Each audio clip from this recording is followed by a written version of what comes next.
Hello everyone, welcome to our channel chemistry by DP. હું છું દર્શન પ્રજાપતિ અને આજે આપણે શીખવાના છીએ હેનરીના નિયમના અનુપ્રયોગો અથવા તો એની ઉપયોગિતા.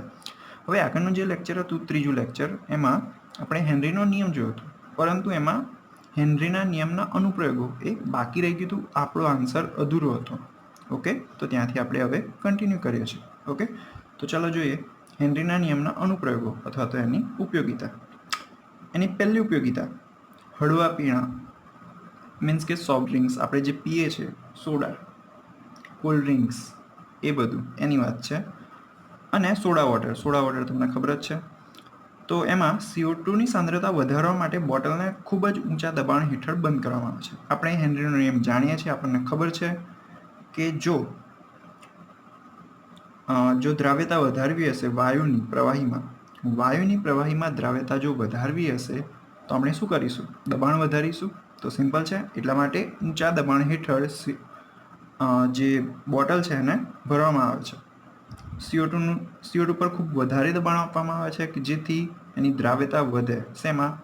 કોલ્ડ ડ્રિંક્સ અથવા તો સોડા જે પણ કંઈ છે એમાં એની દ્રાવ્યતા વધારવા માટે આપણી જે બોટલો હશે સોડાની એ ઊંચા દબાણે ભરવામાં આવે છે. એટલે જ તમે જોતા હશો કે જ્યારે પણ થમ્સઅપ કે કોકાકોલા કે કોઈ પણ હોય કોલ્ડ ડ્રિંક્સને આપણે જ્યારે ખોલીએ છીએ ત્યારે ખૂબ જ મીન્સ કે વાયુ બહાર આવે છે. તો તમને એ અનુભવ તો થયો જ હશે. સિમ્પલ છે. ઓકે, હવે બીજી ઉપયોગિતા અથવા તો બીજો અનુપ્રયોગ એ છે કે સ્કુબા ડાઈવર અંતર્જલમાં એટલે કે અંડર વોટર પાણીમાં જ્યારે ડૂબકી મારે છે ત્યારે શું થાય છે? ઊંચા દબાણે જ્યારે શ્વસન કરે છે. સિમ્પલ વાત છે. સ્કુબા ડાઈવર અંડર વોટર જ્યારે પાણીમાં જાય છે ત્યારે ઊંચા દબાણે શ્વસન કરવાના છે. ત્યારે ઓગળેલા વાયુઓની ઊંચી સાંદ્રતા સાથે મેળ પાડવો પડે છે. પહેલાં આ સેન્ટન્સ જોઈ લઈએ, પછી સમજાવું છું કે કહેવા શું માગે છે. હવે દબાણનો વધારો લોહીમાં વાતાવરણીય વાયુની દ્રાવ્યતા વધારે છે. આટલે સુધી જોઈએ કહેવા શું માગે છે. મિત્રો, તમે મરજીવાઓ જોયા હશે અથવા તો સાંભળ્યું હશે એના વિશે કે મરજીવાઓ શું કરે? એને સ્કુબા ડાઈવર્સ કહેવાય ઇંગ્લિશમાં. ઓકે, તો એ શું કરે? અંતર્જલ એટલે અંડર વોટર છે, પાણીની વાત કરે છે. મરજીવાઓ જ્યારે કોઈ પણ નદી હોય અથવા તો સમુદ્ર હોય એમાં જ્યારે ડૂબકી મારે છે ત્યારે એક ઊંડો શ્વાસ લેશે અને ડૂબકી મારશે. આવું સિમ્પલ છે. વાતાવરણ જે છે આપણું એમાં ઘણા બધા વાયુઓ હોવાના, નાઇટ્રોજન, ઓક્સિજન, કાર્બન ડાયોક્સાઇડ, બરાબર. તમે એનું મીન્સ કે સાંદ્રતા તો ખબર જ હશે વાતાવરણમાં કયા કયા વાયુ કેટલા પર્સન્ટેજમાં હોય છે. હવે સિમ્પલ વાત છે, બધા વાયુઓ હોવાના, તો બધા વાયુઓ આપણા શરીરમાં પણ જવાના. ઓકે, હવે એવી રીતે શ્વાસ લઈને જ્યારે મરજીવા ડૂબકી મારીને પાણીની અંદર જાય છે, અંડરવોટર જાય છે, ત્યારે જેમ જેમ દરિયામાં અંદર નીચે જતા જાય છે, અંદર ડૂબકી મારતા અંદર જતા જાય છે, ત્યારે શું થાય છે? દબાણ વધતું જાય છે. કોનું? પાણીનું દબાણ આપણા શરીર પર વધતું જાય છે. આપણા શરીર પર વધે એટલે આપણા શરીરની અંદર જે વાયુ રહેલા હોય એના પર પણ દબાણ વધે. અને સિમ્પલ વાત છે, એ બધા વાયુઓ જે આપણા શરીરની અંદર રહેલા છે એમના પર દબાણ વધવાનું છે. એટલે એ વાયુઓ આપણું જે બ્લડ છે એ પ્રવાહી હોવાનું ને. સિમ્પલ છે, લિક્વિડ છે આપણું બ્લડ. તો એ વાયુઓની આપણા બ્લડમાં જે દ્રાવ્યતા છે એ વધવાની છે. કેમ? સિમ્પલ વાત છે, આપણો નિયમ છે હેનરીનો કે ભાઈ પ્રવાહીની સપાટી પર રહેલા વાયુ પર જ્યારે દબાણ કરવામાં આવે છે ત્યારે તેની દ્રાવ્યતા પ્રવાહીમાં વધે છે. તો એના કારણે દ્રાવ્યતા વધશે એ વાયુઓની, વાતાવરણીય વાયુઓની. તો એટલું જ કીધું છે. હવે દબાણનો વધારો લોહીમાં વાતાવરણીય વાયુની દ્રાવ્યતા વધારે છે. મેં તમને જે વાત કરી એ. ઓકે, હવે જ્યારે મરજીવા સપાટી પર આવે છે ત્યારે દબાણ ધીમે ધીમે ઘટે છે. મિત્રો, સિમ્પલ વાત છે કે પહેલાં તો ડૂબકી મારીને મરજીવા છેક ઊંડે સુધી જાય છે એટલે ધીમે ધીમે દબાણ વધતું જાય છે. પરંતુ જેમ જેમ નીચેથી સમુદ્રની સપાટીથી ઉપર આવતા જશે જેમ જેમ ઉપર આવશે એમ જે દબાણ એ ઘટશે. એમના શરીર પર જે દબાણ લાગી રહ્યું હતું, એમના શરીરની અંદર જે શ્વસનમાં વાયુ હતા એમના પર જે દબાણ લાગી રહ્યું હતું એ ધીમે ધીમે ઘટશે. હવે સિમ્પલ વાત છે, જો દબાણ ઘટ્યું તો જે બ્લડ હતું એમાં ઓગાળેલા વાયુ પર લાગતું દબાણ પણ ઘટવાનું. દબાણ ઘટે તો એ વાયુઓની બ્લડમાં દ્રાવ્યતા ઘટવાની છે, રુધિરમાં દ્રાવ્યતા ઘટશે, એટલે એ વાયુઓ પાછા બહાર આવવાનો પ્રયત્ન કરશે. તો જો શું થાય છે, દબાણ ધીમે ધીમે ઘટે છે અને આ ઓગળેલા વાયુઓને મુક્ત કરે છે.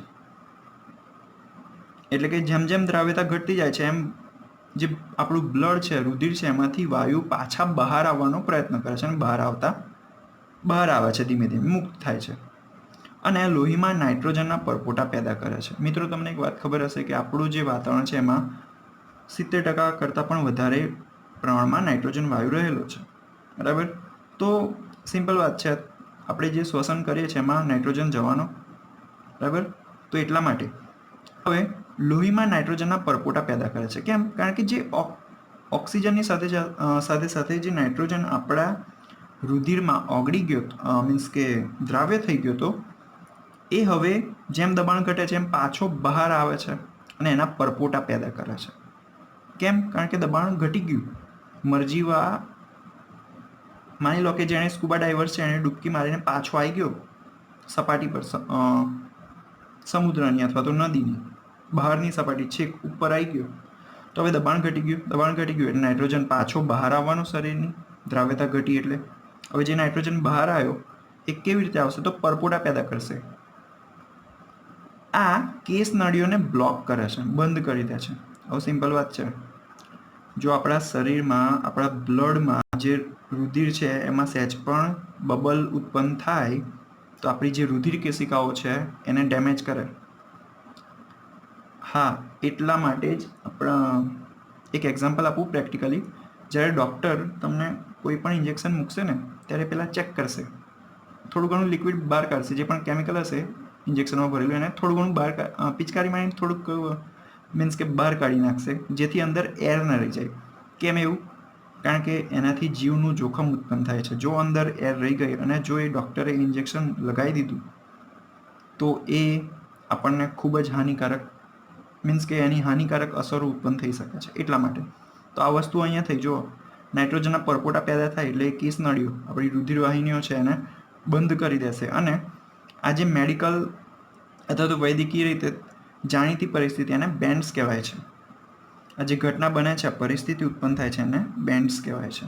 યાદ રાખજો, જે પીડાકારી અને જીવનને ભયરૂપ હોય છે. તો સમજાવ્યું મિત્રો? ઓકે, ચલો આગળ જોઈએ. હજુ થોડુંક સમજવાનું બાકી છે. આવા બેન્ડ્સને દૂર રાખવા માટે, હવે આવી પરિસ્થિતિને દૂર રાખવા માટે શું કરશે? અને લોહીમાં નાઇટ્રોજનની ઊંચી સાંદ્રતાની વિષાલુ અસરોને પણ દૂર રાખવા માટે સ્કુબા ડાઇવર્સ અથવા તો મરજીવાઓ હિલિયમ વડે મંદ કરેલી હવા, તમને ખબર હશે કે ટેન્ક્સ, ઓક્સિજનના ટેન્ક લઈને મરજીવાઓ ડૂબકી મારે છે. જો એમાં શું હોય? 11.7% હિલિયમ, 56.2% નાઇટ્રોજન અને 32.1% ઓક્સિજન. હિલિયમ હોવાને કારણે નાઇટ્રોજનની જે સાંદ્રતા છે એ ઘટે છે અને હિલિયમની એવી વિષાલુ અસર એટલી બધી નથી હોતી. આનું પ્રમાણ ઘટવાને કારણે જે આ બબલ્સની સ્થિતિ ઉત્પન્ન થતી હતી, બેન્ડ્સની ઘટના બનતી હતી, એ થોડી ઘણી નિવારી શકાય છે. ઓકે, ઘણી બધી નિવારી શકાય છે. મંદ કરેલી હવા, ક્યાં હતા? ઓકે, અહીંયા હતા. દૂર કરવા માટે મરજીવા હિલિયમ વડે મંદ કરેલી હવા ભરેલી ટાંકીઓનો ઉપયોગ કરે છે. આ જે આ પ્રમાણ છે એ પ્રમાણ સમુદ્રની જે ઊંડાઈ છે એ પ્રમાણે જુદું જુદું લેવામાં આવે છે. ઓકે, જો ખૂબ ઊંડે જવું હોય તો હિલિયમનું પ્રમાણ હજુ વધારે રાખવામાં આવશે અને નાઇટ્રોજનનું એનાથી ઓછું રાખવામાં આવશે. Is that clear? હવે ત્રીજી ઉપયોગિતા, વધુ ઊંચાઈએ ઓક્સિજનનું આંશિક દબાણ ભૂમિ સ્તર કરતાં ઓછું હોય છે. હિમાલયની વાત કરે છે. વધુ ઊંચાઈ, હિમાલયની જે સપાટી હોય, શિખર, ત્યાં ઊંચાઈ ખૂબ વધારે હોય. માની લો કે આપણે ત્યાં ઊભા છીએ, બરાબર. તો હવે શું થશે? પહેલું તો હવા પાતળી હોવાની, દબાણ ઘટી જવાનું. ત્યાં દબાણ ઘટી જાય, સિમ્પલ વાત છે. જેમ દબાણ ઘટશે એમ વાયુની પ્રવાહીમાં દ્રાવ્યતા ઘટશે, સિમ્પલ વાત છે. હવે જો વાયુની દ્રાવ્યતા, વાયુની દ્રાવ્યતા ડિક્રીઝ થાય છે, ઓકે, ઘટે છે, તો ઓક્સિજન જે બ્લડમાં છે એ પણ ઘટશે. ઓક્સિજનનું પ્રમાણ પણ ઘટશે. જો ઓક્સિજનનું પ્રમાણ ઘટે તો આની તો બહુ ગંભીર અસરો થાય આપણા શરીરમાં. જો શું થાય છે, વધુ ઊંચાઈએ ઓક્સિજનનું આંશિક દબાણ ભૂમિ સ્તર કરતાં ઓછું હોય છે. આ વધુ ઊંચાઈએ રહેતા લોકો અથવા તો પર્વતારોહકોના લોહી અને પેશીમાં ઓક્સિજનની ઓછી સાંદ્રતા તરફ દોરી જાય છે. મેં જે અહીંયા કીધું એ. હવે ઓછો રક્ત ઓક્સિજન એટલે આપણા બ્લડમાં, આપણા રુધિરમાં જે ઓક્સિજન રહેલો છે એ રક્ત ઓક્સિજન પર્વતારોહકો માટે નબળા બનવા, સ્પષ્ટ રીતે વિચારી નહીં શકવાના કારણરૂપ બને છે. આ ચિહ્નોને એનોક્સિયા બીમારીના છે. એનોક્સિયા બીમારી કહેવાય છે. ઓકે, આ જે લક્ષણો છે એ એનોક્સિયા બીમારીના છે. સિમ્પલ વાત છે કે જો બ્લડમાં ઓક્સિજન ઓછો થશે તો આપણે નબળા પડી જઈશું, વિચારી નહીં શકીએ. કેમ એવું વિચાર? સિમ્પલ વાત છે કે ઓક્સિજન નથી બ્લડમાં તો આપણા બ્રેન પાસે ઓક્સિજન નહીં જાય. હવે ત્યાં ઓક્સિજન નહીં જાય તો પછી આપણે વિચારી શકવાના જ નથી. ઓકે, હવે આ જે પણ કંઈ જોતા હતા એ વાયુઓની પ્રવાહીમાં દ્રાવ્યતા માટે જોતા હતા.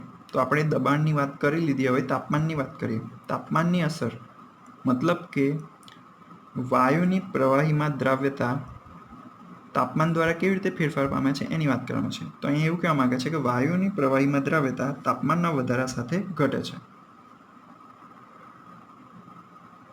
શું કહેવા માંગે છે? જેમ તાપમાન વધારીશું તેમ વાયુઓની પ્રવાહીમાં દ્રાવ્યતા ઘટશે. એક સિમ્પલ એક્ઝામ્પલ આપું તો જે થમ્સઅપ, કોકાકોલા, આ બધી જે બ્રાન્ડ્સ છે એ દરેક પોતાની બોટલને ખૂબ જ નીચા તાપમાને રાખે છે. કેમ? કારણ કે દ્રાવ્યતા વધે. હવે સિમ્પલ વાત છે, જો તાપમાન વધશે તો એ જે CO2ની દ્રાવ્યતા હતી પાણીની અંદર એ ઘટવાની છે. તો ઘટે તો એ તો બરાબર ના થાય. ઓકે, સિમ્પલ વાત છે ને. એટલા માટે અહીં એવું કીધું કે તાપમાનના વધારા સાથે વાયુઓની પ્રવાહીમાં દ્રાવ્યતા ઘટશે. જ્યારે ઓગાળેલા હોય છે ત્યારે વાયુના અણુઓ પ્રવાહીની કલામાં હોય છે. આ કહેવા શું માગે છે? વાયુઓની વાત કરીએ છીએ. વાયુના અણુઓ જ્યારે પ્રવાહીમાં ઓગળેલા હોય છે, વાયુના અણુઓ પ્રવાહીની કલામાં હોય છે જ્યારે ઓગળેલા હોય છે ત્યારે. અને વિલયનની પ્રક્રિયાને સંઘનન સાથે સરખાવી શકીએ. વિલયનની પ્રક્રિયા, દ્રવીકરણની પ્રક્રિયા, ઓગાળવું ટૂંકમાં આગળ આવી ચૂક્યું છે, જોઈ લેજો ના ખબર હોય તો. ઓકે, આઈ થિંક સેકન્ડ લેક્ચરમાં આપણે જોયું હતું. આ સેકન્ડ કે થર્ડ લેક્ચરમાં જોયું છે દ્રવીકરણની પ્રક્રિયા. ઓકે, એ સંઘનન સાથે સરખાવી શકે છે અને આ પ્રક્રિયા ઉષ્મા ઉદ્ભવે છે. કહેવા શું માગે છે? ઉષ્માક્ષેપક પ્રક્રિયા છે. જ્યારે પ્રક્રિયા થશે, વાયુ પ્રવાહીમાં ઓગળશે ત્યારે ઉષ્માક્ષેપક એટલે ઉષ્મા બહાર ફેંકશે, પ્રણાલીની બહાર આવશે ઉષ્મા. તો વિલયન પ્રક્રિયા ઉષ્માક્ષેપક પ્રક્રિયા હોવાથી તાપમાનના વધારા સાથે દ્રાવ્યતા ઘટવી જોઈએ. તો સિમ્પલ વાત છે, જેમ તાપમાન વધશે એમ દ્રાવ્યતા ઘટશે. એટલું જ કહેવા માંગે છે. અને આ જે વિલયનની પ્રક્રિયા છે ઉષ્માક્ષેપક છે. ઓકે, આ સેન્ટેન્સ ખબર ના પડી હોય તો આગળ આ જ યુનિટમાં જે ઘનની પ્રવાહીમાં દ્રાવ્યતા હતી એમાં આ પ્રક્રિયા ડિટેલમાં સમજાવી છે, જોઈ લેજો. ઓકે, મેં પણ સમજાવ્યું છે, સેકન્ડ કે થર્ડ લેક્ચરમાં આવી ગયું છે, જોઈ લેજો. ઓકે,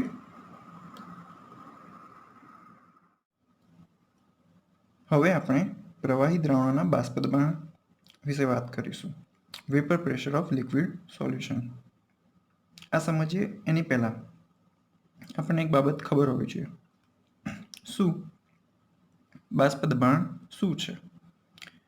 જ્યારે પ્રવાહી અને વાયુ એના વચ્ચે સંતુલન સ્થપાય છે અને એ સંતુલન સમયે બાષ્પ દ્વારા પ્રવાહીની સપાટી પર જે દબાણ લગાડવામાં આવે છે એને બાષ્પ દબાણ કહેવાય છે. ઓકે, હવે પ્રવાહી દ્રાવણો ક્યારે રચાશે? તો જ્યારે દ્રાવક પ્રવાહી સ્થિતિમાં હશે અને દ્રવ્ય કંઈ પણ હોઈ શકે, વાયુ, પ્રવાહી અથવા તો ઘન. આવી પરિસ્થિતિમાં પ્રવાહી દ્રાવણ રચાશે. ક્લિયર છે? ઓકે, પ્રવાહી દ્રાવણો જ્યારે, જો આ બધું પ્રસ્તાવના છે, હવે ઇમ્પોર્ટન્ટ ક્વેશ્ચન આવવાનો છે રાઉલ્ટનો નિયમ, અને પછી આવશે, આ ફક્ત પ્રસ્તાવના છે પરંતુ આ સમજવી જરૂરી છે એટલા માટે ચલાવી રહ્યો છું. જો સમજો, પ્રવાહી દ્રાવણો જ્યારે દ્રાવક પ્રવાહી હોય ત્યારે રચાય છે, અને દ્રાવ્ય વાયુ પ્રવાહી કે ઘન હોઈ શકે છે. ક્લિયર છે? હવે આપણે પ્રવાહીના અને ઘનના પ્રવાહીમાં દ્રાવણોની ચર્ચા કરીશું. પ્રવાહીમાં પ્રવાહી એટલે દ્રાવક અને દ્રાવ્ય બંને પ્રવાહી હોય, કાં તો આપણો જે દ્રાવક છે એ પ્રવાહી હશે અને દ્રાવ્ય ઘન હશે, એની વાત કરવાના છીએ. આવા દ્રાવણો એક અથવા વધુ બાષ્પશીલ ઘટકો ધરાવતા હોય છે. સામાન્ય રીતે પ્રવાહી દ્રાવક બાષ્પશીલ હશે અને દ્રાવ્ય બાષ્પશીલ અથવા તો હોય કે ન પણ હોય. બાષ્પશીલ એટલે શું? જેનું બાષ્પમાં રૂપાંતર થઈ શકે એને બાષ્પશીલ કહેવાય.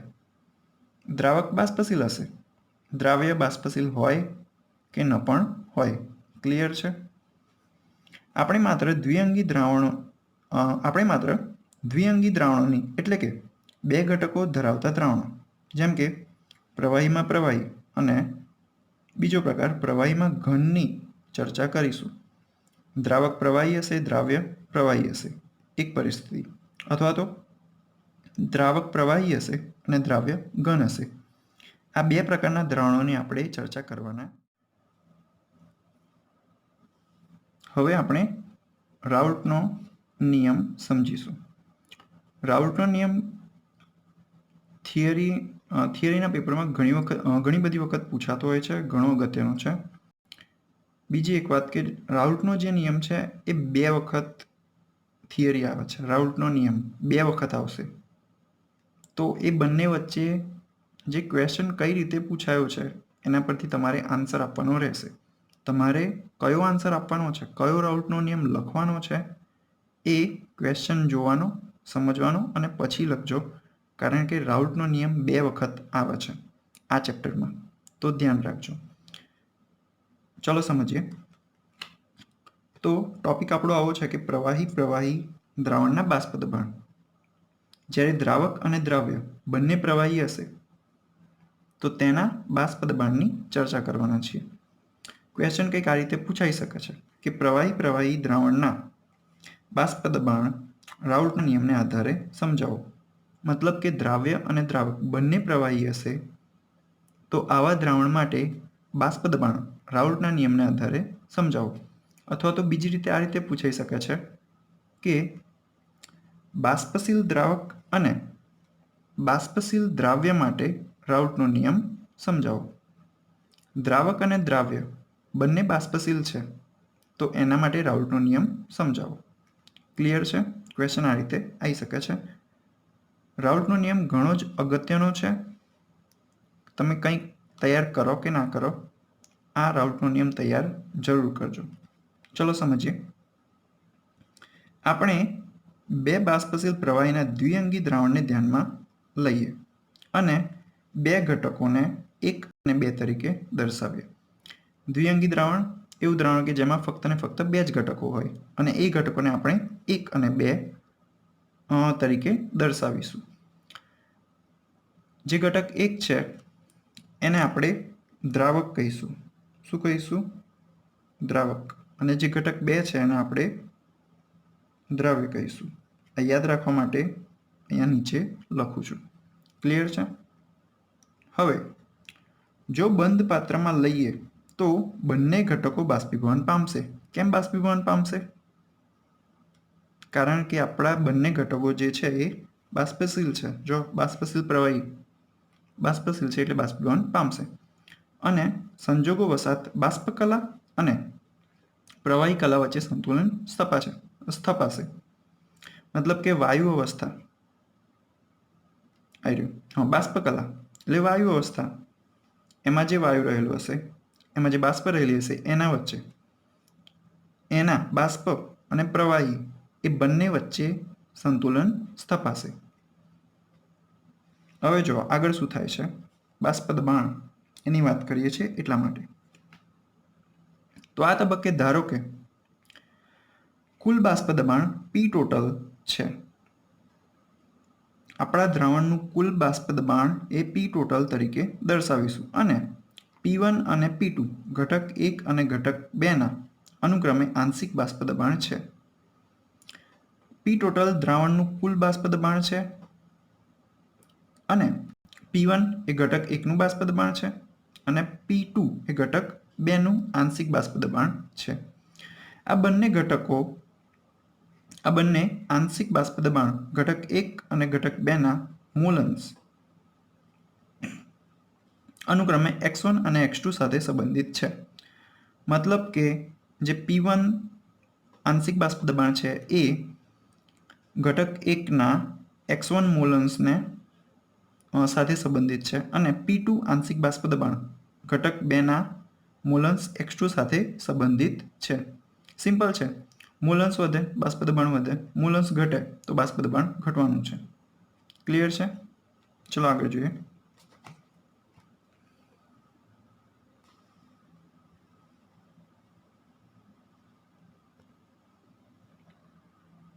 અહીંયા જો હવે અહીંયાથી મુખ્ય નિયમ સ્ટાર્ટ થયો. હા, પણ ક્વેશ્ચન પૂછાય તો તમારે પહેલેથી જ લખવું પડશે.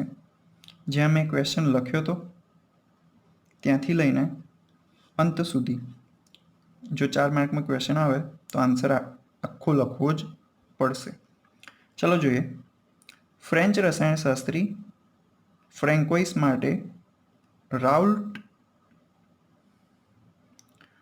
જો આખું નામ છે તો ધ્યાન રાખજો, બહુ વિચિત્ર નામ હોય છે, વી નો ધેટ.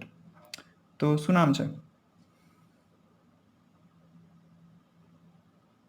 એક જ મિનિટ, ફોકસ ગયું કેમેરાનું. ઓકે, ચલો જો. ફ્રેન્ચ રસાયણશાસ્ત્રી ફ્રેન્કોઇસ માર્ટ રાઉલ્ટ, હું તો રાઉલ્ટ જ કહીશ, 1886માં તેમની વચ્ચે જથ્થાત્મક સંબંધ દર્શાવ્યો. કોના વચ્ચે? મોલન્સ અને બાષ્પ દબાણ વચ્ચે. ક્લિયર છે? આ સંબંધને રાઉલ્ટનો નિયમ કહે છે.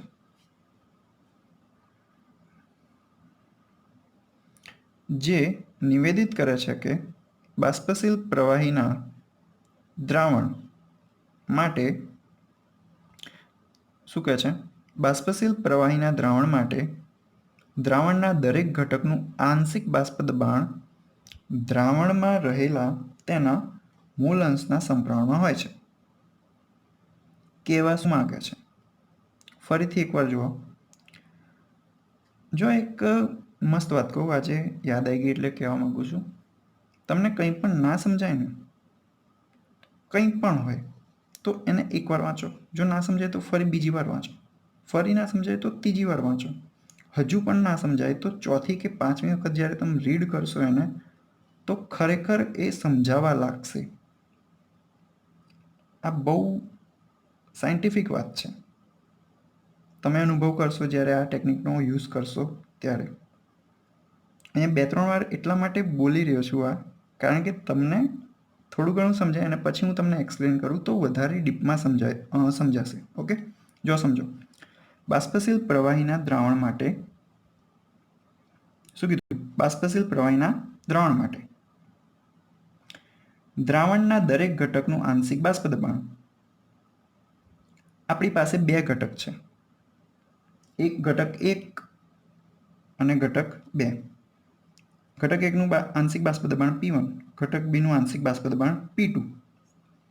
ઘટકનું આંશિક બાષ્પ દબાણ દ્રાવણમાં રહેલા તેના મોલન્સના સમપ્રમાણમાં હોય છે. P1ના મોલન્સ કેટલા છે? x1. P2ના મોલન્સ છે x2. તો એનું આંશિક બાષ્પ દબાણ એના મોલન્સના સમપ્રમાણમાં હોય છે. તો દરેક ઘટકનું આંશિક બાષ્પ દબાણ તેના મોલન્સના સમપ્રમાણમાં હોય છે એવું કહેવા માંગે છે. તો આ વસ્તુને આપણે સમીકરણ સ્વરૂપે કેવી રીતે લખી શકીએ ગાણિતિક ભાષામાં? તો આ રીતે લખી શકાય કે આથી ઘટક 1 માટે P1 ચલે છે x1. આખા નિયમને આ રીતે લખી શકાય. અને જો આ ચલે છે ની નિશાની કાઢી નાખવી હોય તો આ રીતે લખી શકાય. P1 = P10 × x1. P10 શું છે? P10 એ શુદ્ધ ઘટક 1નું બાષ્પ દબાણ તે તાપમાને છે. જ્યારે P10 શુદ્ધ ઘટક, મતલબ કે જો આ P1 એ ઘટક 1 માટે દર્શાવ્યું છે અને આપણે ઘટક 1 ને દ્રાવક કહેતા હતા, તો જો દ્રાવક શુદ્ધ હશે મતલબ કે આપણો જે દ્રાવક છે એમાં બીજું કંઈ જ નહીં હોય, ફક્ત ને ફક્ત દ્રાવક હશે તો એને શુદ્ધ દ્રાવક કહેવાશે. એમાં દ્રાવ્ય નથી, બીજું કંઈ જ નથી. અને આવા શુદ્ધ દ્રાવક માટે એનું દબાણ જે છે એ P10 લખાશે. તો એ P10 શું છે? શુદ્ધ દ્રાવકનું બાષ્પ દબાણ છે. તો P10 શુદ્ધ દ્રાવકનું બાષ્પ દબાણ છે. એટલે આ રીતે લખ્યું છે, જ્યાં P10 શુદ્ધ ઘટક 1નું બાષ્પ દબાણ તે જ તાપમાને છે. હા, આ કન્ડિશન છે. તે જ પ્રમાણે ઘટક 2 માટે P2 ચલે છે x2. હવે તો ક્લિયર છે. તો P2 = P20 × x2, જ્યાં P20 શુદ્ધ ઘટક 2નું બાષ્પ દબાણ છે. ઓકે. હવે ડાલ્ટનના આંશિક દબાણના નિયમ પ્રમાણે પાત્રમાંની દ્રાવણ કલાનું કુલ દબાણ P ટોટલ શું કહે છે? પાત્રમાંની દ્રાવણ કલાનું કુલ દબાણ P ટોટલ દ્રાવણના બંને ઘટકના બાષ્પ દબાણના સરવાળા બરાબર થશે. એટલે કુલ દબાણ છે P ટોટલ = દ્રાવણના બંને ઘટક 1 અને ઘટક 2 એ બંનેના દબાણના સરવાળા બરાબર થશે. ઓકે. તો P ટોટલ = P1 + P2. ચલો જોઈએ હવે શું થાય છે. P1 અને P2ના મૂલ્યો ઉપરના સમીકરણમાં મૂકતા. P1 માટે શું લાયા આપણે? તો P1 માટે આવું કંઈક લાયા હતા, P10 × x1, અને P2 માટે આવું કંઈક લાયા હતા, P20 × x2. તો કિંમતો મૂકી દીધી. P total = x1 × P10 + x2 × P20. હવે એવું ના કહેતા કે સર આગળ પાછળ કેમ લખ્યું? આ મોલન્સને પહેલાં લખ્યા અને એનું જે શુદ્ધ ઘટક માટે દબાણ હતું એ પછી લખ્યું. ટર્મ્સને તો આગળ પાછળ લખી શકાય છે, કોઈ જ પ્રોબ્લેમ નથી. હવે ચલો જોઈએ, આગળ જોઈએ. તો P total = x1 × P10 + x2 × P20 x1 માટે આવું લખી શકાય છે, x1 = 1 - x2. આ કઈથી આવ્યું જુઓ. આપણે આગળ જોયું હતું, મોલન્સની વાત કરી રહ્યા હતા ત્યારે મોલન્સ, કોઈ દ્રાવણ હોય તો એના મોલન્સ, ટોટલ મોલન્સ 1 થાય. હવે દ્રાવણમાં દ્રાવક પ્લસ દ્રાવ્ય હોવાના.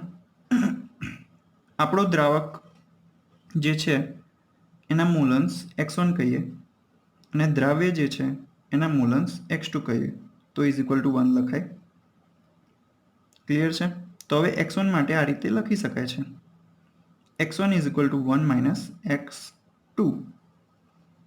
આ લખી દેજો બુકમાં જ, કારણ કે પછી ભૂલી જવાશે. તો x1ની જગ્યા પર આપણે 1 - x2 લખ્યું, 1 - x2 × P10 + x2 × P20. હવે P1 ને અંદર ગુણી કાઢીશું. જો શું થાય છે, અહીંયા હું સાઈડ પર ગણું છું. જુઓ, અંદર ગુણી કાઢીશું એટલે P10 - x2 P10 + x2 P20. Clear? હવે જો આગળ શું થશે. જો P10 તો એમને એમ જ રહેશે, પ્લસ આ રીતે આને હું આગળ લખીશ, આ પદને પાછળ લખીશ. તો x2 P20 - x2 P10. હવે જો x2 ને બહાર કાઢી લઈએ તો P10 + P20 - P10 × x2. તો આ પદ આવી ગયું આપણને. તો = P10 + P20 - P10 × x2. આ સમીકરણને 4 નંબર આપીશું. હવે તો આ તો રાઉલ્ટના નિયમની સાબિતી થઈ ગઈ. હવે આના પરથી આપણે કંઈક, એક જ મિનિટ,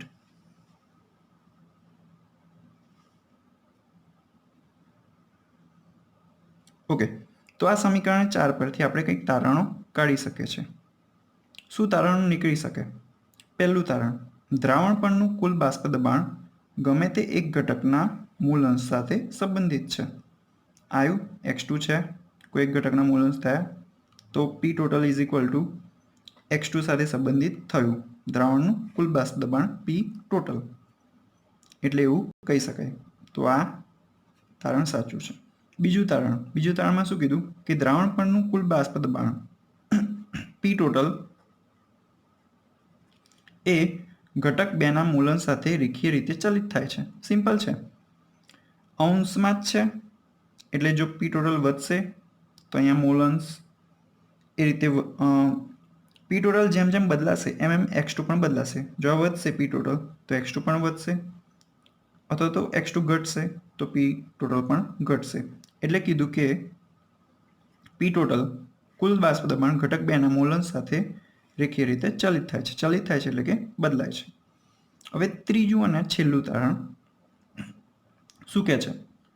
શુદ્ધ ઘટક 1 અને 2ના બાષ્પ દબાણ પર આધારિત દ્રાવણ પર કુલ બાષ્પ દબાણ ઘટક 1ના મૂલ અંશના વધારા પ્રમાણે ઘટે છે કે વધે છે.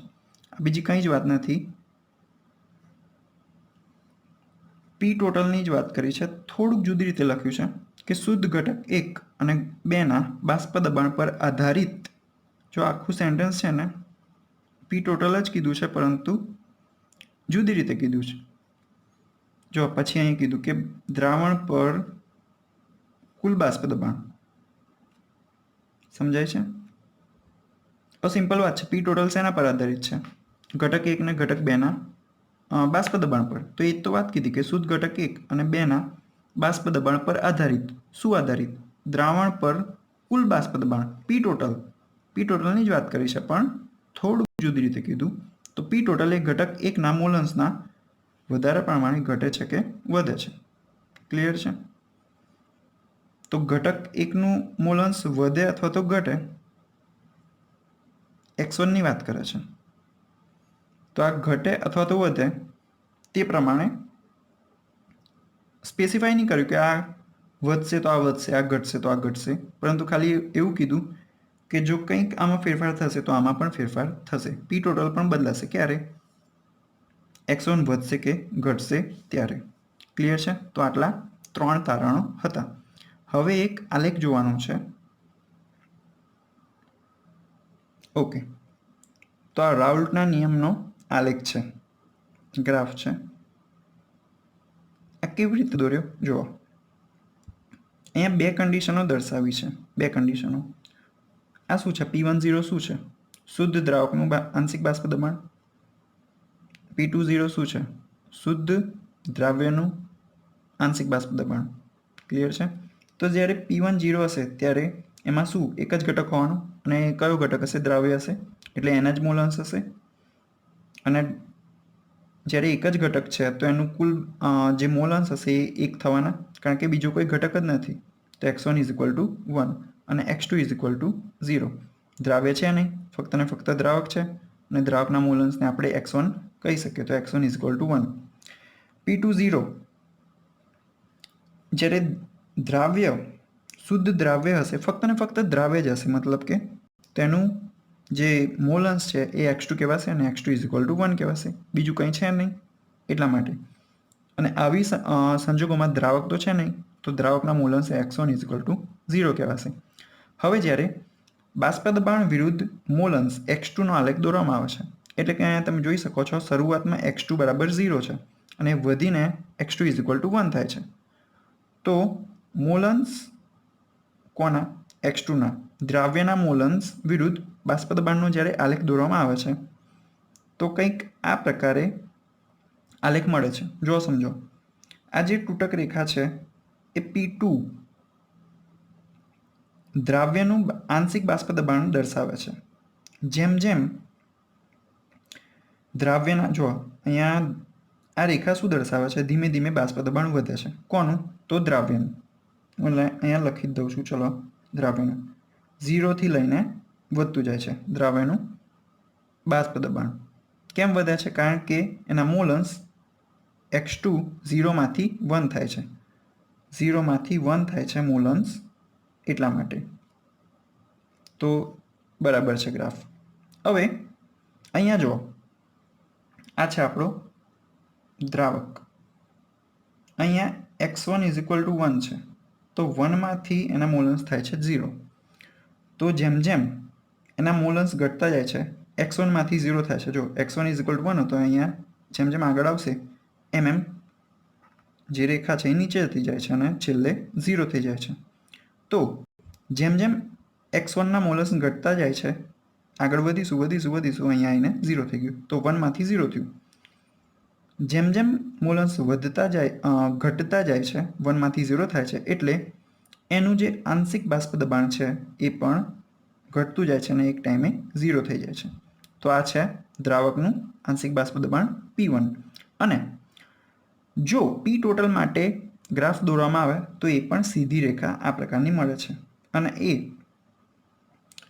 હવે આ ગ્રાફ છે ને મસ્ત છે એક રીતે. તો જો સમજો, આજે P ટોટલની વાત કરીએ છે, બહુ જોરદાર વાત છે. જો 2 સિચ્યુએશન આપેલી છે. અહીંયા આ કન્ડિશનની વાત કરીએ ને તો ફક્ત ને ફક્ત દ્રાવણમાં આપણો દ્રાવક છે, અને આ અહીંયા સિચ્યુએશનની વાત કરીએ તો દ્રાવણમાં આપણો દ્રાવ્ય છે. હવે જો દ્રાવક જ હોય તો P10 જેટલું જ દબાણ થવાનું. કોણ? આપણા દ્રાવણનું કુલ બાષ્પ દબાણ P ટોટલ, કારણ કે દ્રાવક એકલો જ છે.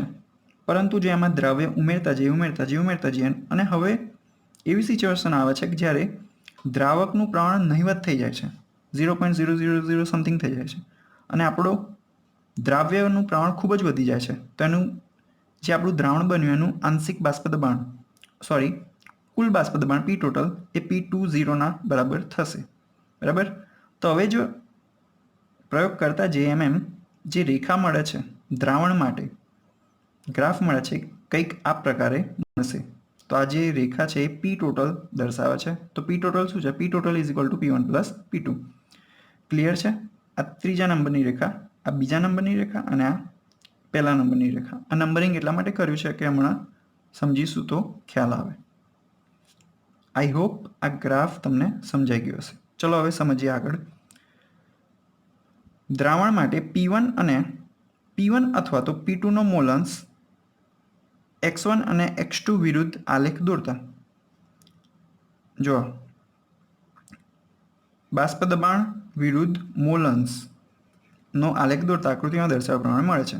આ રેખાઓ 1 અને 2 x1 અને x2ના મૂલ્ય એકમ હોય ત્યારે અનુક્રમે P10 અને P20 બિંદુમાંથી પસાર થતી રેખાઓ છે.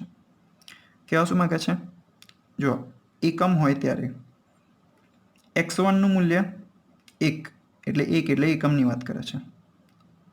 x1નું મૂલ્ય 1 અને x2નું મૂલ્ય એકમ હોય ત્યારે અનુક્રમે P10 જ્યારે x1 1 હતું ત્યારે P10 મળ્યું અને x2 = 1 હતું ત્યારે P20 મળ્યું.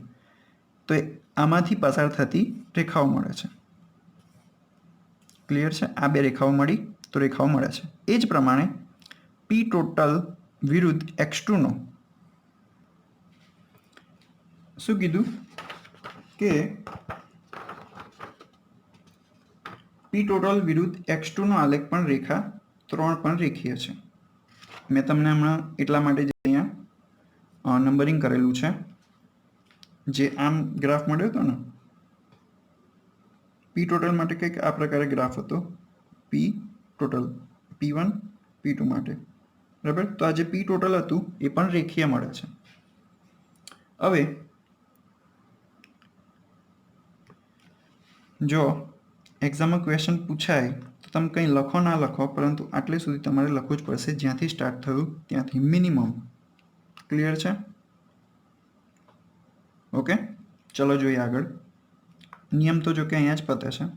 રાઉલ્ટનો નિયમ પ્રવાહી માટે, બાષ્પશીલ પ્રવાહી બાષ્પશીલ દ્રાવક અને બાષ્પશીલ દ્રાવક માટે રાઉલ્ટનો નિયમ. તો જુઓ, હવે P ટોટલનું નિમ્ન મૂલ્ય P10 અને મહત્તમ મૂલ્ય P20 છે. P ટોટલ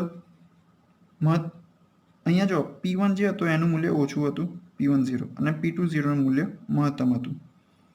તો જો P ટોટલનું ઓછામાં ઓછું મૂલ્ય P10 જેટલું હશે અને P ટોટલ કુલ દબાણ P20 કુલ દબાણ જ્યારે ખૂબ વધારે હશે ત્યારે એનું મૂલ્ય P20 બરાબર હશે અને એ મહત્તમ મૂલ્ય હશે.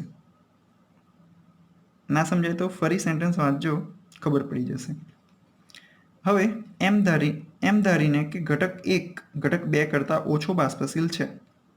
જો ઘટક 1 એ ઘટક 2 કરતાં ઓછો બાષ્પશીલ છે. આ ઓછો બાષ્પશીલ છે તો એમાંથી જે બાષ્પ બનશે એ ઓછી બનવાની કોના કરતાં? આના કરતાં. તો આ ઘટક 2માંથી જે બાષ્પ બનશે એ વધારે હશે. કેમ? તો આ વધારે બાષ્પશીલ છે એટલા માટે અને આ ઓછો બાષ્પશીલ છે એટલા માટે. તો આની બાષ્પ ઓછી બને છે તો એના દ્વારા જે દબાણ ઉત્પન્ન થશે એ પણ ઓછું હશે. તો P10નું બાષ્પ દબાણ ઓછું હશે કોના કરતાં? P20 કરતાં. એટલે આ પ્રકારે લખી શકાય P10 લેસ ધેન P20. હવે દ્રાવણ સાથે સંતુલનમાં રહેલી બાષ્પ કલાનું સંગઠન ઘટકોના આંશિક દબાણથી નક્કી કરી શકાય છે. ડાલ્ટનનો આંશિક દબાણનો નિયમ કંઈક આવું કહે છે કે આંશિક બાષ્પ દબાણ બરાબર કુલ દબાણ ગુણ્યા તેના મોલ અંશ. જો સમજો, એક્ઝામ્પલ લઈએ, જો y1 અને y2 ઘટક 1 અને ઘટક 2ના અનુક્રમે મોલ અંશ છે તો ડાલ્ટનના આંશિક દબાણના નિયમ મુજબ આ રીતે લખી શકાય P1 y1 into P total અને ઘટક 2 માટે P2 બરાબર y2 ઇન્ટુ P ટોટલ. સામાન્ય રીતે જો ઘટક I હોય તો PI yi into P total. So thank you for watching.